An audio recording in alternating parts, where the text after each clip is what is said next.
Bismillahirrahmanirrahim. Assalamualaikum warahmatullahi wabarakatuh dan salam sejahtera. Baiklah, saya Muhammad Arif Hanis bin Abdul Ghani daripada kumpulan D1.2 IPG Kampus Ilmu Khas. Hari ini bagi mata pelajaran ataupun subjek PJMS 2063R iaitu Kurikulum Pendidikan Jasmani dan Kesihatan untuk Sekolah Rendah, saya akan membentangkan tajuk berkenaan kekangan pelaksanaan pengajaran dan pembelajaran di rumah PDPR bagi kurikulum pendidikan jasmani. Baiklah, syarah saya iaitu Puan Jamaliah binti Ahmad. Seterusnya kita pergi ke pengenalan. Menurut Kamus Edisi Pelajar edisi kedua, melalui kekangan merupakan sesuatu yang mengekang atau menghalang. Okey. Seterusnya, PDPR ialah pengajaran dan pembelajaran PDP dilaksanakan di rumah.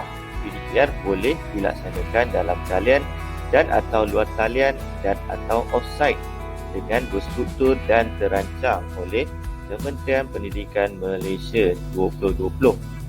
Dan seterusnya, menurut Eleanor N. et al. 2014 menyatakan pendidikan jasmani membantu meningkatkan kemampuan pelajar melalui aktiviti fizikal, sosial, emosi dan kognitif.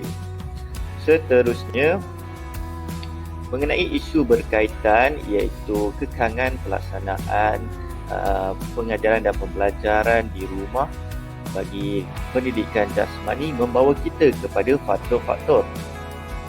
Baik, ini adalah antara 6 faktor yang saya gariskan. Yang pertama, capaian akses internet. Yang kedua, kaedah mod PDPR. Yang ketiga, peranti digital. Yang keempat, alatan untuk melakukan amali. Yang kelima, kemahiran penggunaan IT. Dan yang terakhir, silibus terjejas. Baiklah, bagi capaian akses internet,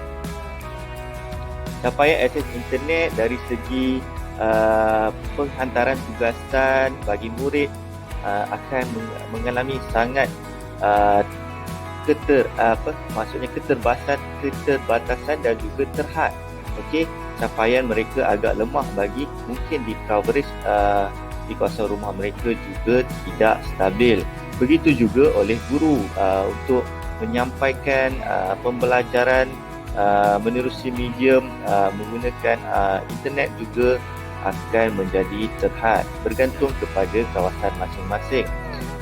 Seterusnya, kemahiran penggunaan IT. Okey, bagi setengah guru yang senior, mereka mungkin agak sukar untuk menguasai kemahiran IT yang ada pada hari ini. Okey, mereka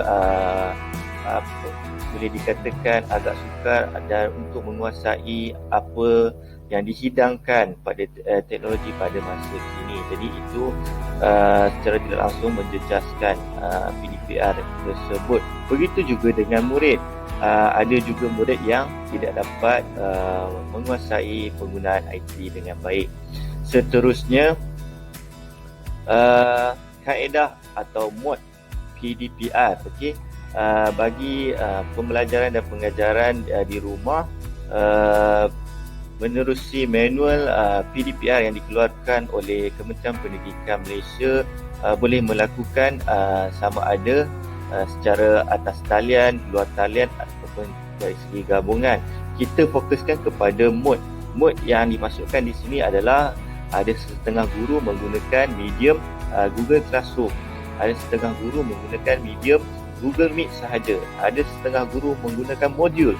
Jadi kaedah dan mod pengajaran ini menjadi perantara oleh guru dan murid, dan di situ akan berlaku sedikit kekangan. Dan bagi ada setengah murid, ada yang mereka tidak peka mengenai jadual-jadual yang menggunakan mod-mod yang tertentu. Okey, mungkin apabila guru banyak menggunakan mod GC saja, ada murid yang tidak peka mengenai masa yang ditetapkan untuk menghantar tugasan. Okey, itu adalah antara contoh. Kemudian alatan untuk melakukan amali. Okey, sebagai contohnya di dalam subjek pendidikan jasmani tahun 1 ada topik iaitu gimnas asas. Okey, gimnas asas ini memerlukan murid melakukan aktiviti amali untuk berguling. Jadi untuk melakukan aktiviti ini murid memerlukan exercise mat ataupun tikar untuk melakukan senaman. Jadi alatan itu bagi setengah murid mungkin tidak ada. Jadi untuk mencapai objektif pembelajaran tersebut akan berlaku masalah ataupun menyebabkan tidak mencapai objektif yang ditetapkan. Seterusnya,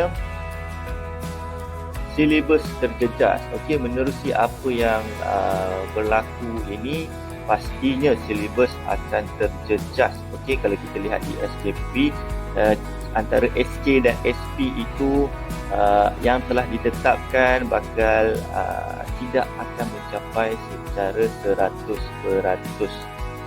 Okey, dan yang terakhir, peranti digital. Peranti digital ni saya boleh bahagikan kepada dua belah pihak, baik guru dan murid. Okey, ada murid yang bergantung kepada peranti ibu bapa. Okey, dan bagi guru pula, peranti yang mereka gunakan mungkin tidak kompatibel untuk melakukan PDP. Mungkin laptop yang digunakan telah outdated. Mungkin ada guru ataupun ada murid hanya bergantung ataupun melalui panduan ibu bapa sahaja. Jika ibu bapa pergi bekerja, itu akan menjadi masalah untuk mereka mengikuti kelas PDPR. Baik, seterusnya solusi penambahbaikan. Ini adalah cadangan ataupun solusi yang saya boleh berikan. Yang pertama, guru memodifikasikan dengan kreatif PDP untuk tarik minat. Jadi di sini guru perlu kreatif dalam penyampaian ketika PDPR ini. Guru dapat memberikan sesuatu yang berlainan agar dapat tarik perhatian murid untuk kekal fokus berada mengikuti kelas PDPR. Yang kedua, penjadualan PDP perlu lebih teratur. Ini mungkin dari pihak pentadbir sekolah juga dapat memainkan peranan dengan menyusun atau jadual PDPR dengan lebih cantik dan sistematik. Sebagai contohnya, pentadbir boleh melihat jadual kelas tersebut agar tidak terlalu kebanyakan guru memilih hanya melakukan persidangan video iaitu Google Meet sahaja. Okey, jadi satu hari perlu ada diselang-selikan. Ada guru yang menggunakan mode secara atas talian, ada guru yang menggunakan mode secara gabungan dan ada guru menggunakan mode menggunakan modul. Yang ketiga, ibu bapa memainkan peranan dalam membantu guru. Okey, ini adalah antara satu elemen yang penting, iaitu ibu bapa yang mempunyai kelapangan membantu anak-anak melihat perjalanan ataupun perkembangan anak mereka mengikuti kelas. Okey, membantu anak-anak masuk ke dalam kelas tersebut, membantu untuk set upkan apa yang penting untuk memudahkan pembelajaran, dan ia secara tidak langsung dapat melicinkan pengajaran yang diberikan oleh guru dan dapat mencapai objektif yang ditetapkan.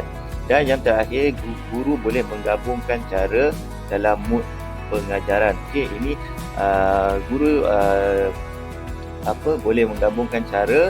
Maksudnya di sini guru tidaklah terlalu stagnan dengan melakukan hanya persidangan video GM sahaja. Okey, guru boleh menggabungkan melalui GC, guru boleh menggabungkan secara modul. Okey, ini secara tidak langsung dapat menyampaikan objektif pembelajaran tersebut dengan holistik. Dan secara kesimpulannya saya dapat rumuskan di sini, semoga perkongsian ini sebenarnya dapat membantu semua pihak agar cakna akan PDPR. Walaupun pelbagai kekangan yang dihadapi, pendidikan seharusnya tidak mempunyai titik noktah. Waimah kita belajar dan mengajar di rumah sekalipun pengajaran dan pembelajaran itu tetap berlangsung. Sekian daripada saya. Terima kasih. Assalamualaikum warahmatullahi wabarakatuh.